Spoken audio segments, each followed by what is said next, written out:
began in the land of Egypt, where the Israelites lived as slaves under the merciless rule of Pharaoh. For generations, they toiled under the searing sun, building Pharaoh's cities with backs bent under the weight of their suffering. Their cries reached the heavens, and Yahweh, remembering his promise to Abraham, Isaac, and Jacob, decided it was time for deliverance. So Yahweh chose a man, Moses, raised in Pharaoh's palace but Hebrew by birth, who had fled Egypt after a violent incident. Yahweh appeared to Moses from within a blazing bush on Mount Sinai, the flames dancing but the bush itself not burning. A voice, powerful and divine, called out, "Moses, I am Yahweh. I have seen the misery of my people in Egypt, and I have come to deliver them." Moses, though reluctant, accepted the mission. With his brother Aaron, he returned to Egypt to confront Pharaoh and demand freedom for his people. They entered Pharaoh's palace, a grand, imposing structure filled with incense and guarded by soldiers. There, Moses delivered Yahweh's command, "Let my people go, so they may worship me in the wilderness." Pharaoh laughed, unimpressed. "Who is Yahweh that I should obey him?" he sneered, refusing to let the people go.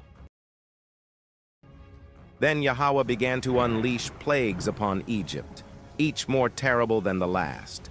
First, the waters of the Nile turned to blood, staining Egypt's life-giving river a dark crimson. Fish died and the stench filled the land.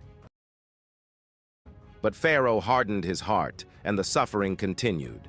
Frogs swarmed from every river and pond, filling homes and covering the land. Then came gnats, tiny and relentless, biting man and beast.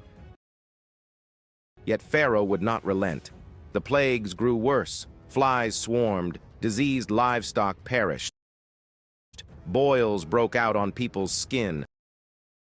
Fiery hailstones rained down from the sky. Locusts devoured crops. And darkness covered the land for 3 days, thick as a shroud. Each time, Pharaoh promised to let the people go, but he went back on his word, his heart hardened by pride and arrogance. Finally, Yahweh sent the 10th and most terrible plague. Moses warned Pharaoh that the firstborn of every Egyptian family would die, from the wealthiest to the humblest, and even the firstborn of their livestock would perish. Yahweh instructed the Israelites to mark their doorposts with the blood of a lamb, a sign for the angel of death to pass over their homes. That night, a great cry rose throughout Egypt as every Egyptian household mourned. Pharaoh, shattered by the loss of his own son, finally relented and ordered Moses to take his people and leave. As dawn broke, the Israelites gathered their belongings, laden with gifts from the Egyptians who were eager to see them gone. They set out into the wilderness, leaving behind the land of their captivity and stepping into the unknown with hearts pounding with hope and fear.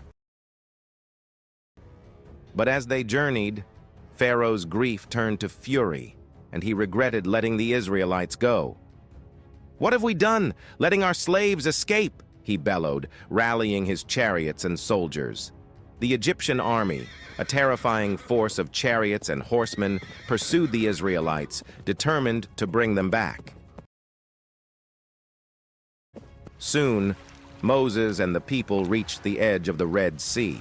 Behind them, the pounding hooves and war cries of Pharaoh's army grew closer, filling the Israelites with terror. With the sea before them and the army closing in, the people turned to Moses, crying out in fear, "Were there no graves in Egypt that you brought us here to die?" But Moses stood firm.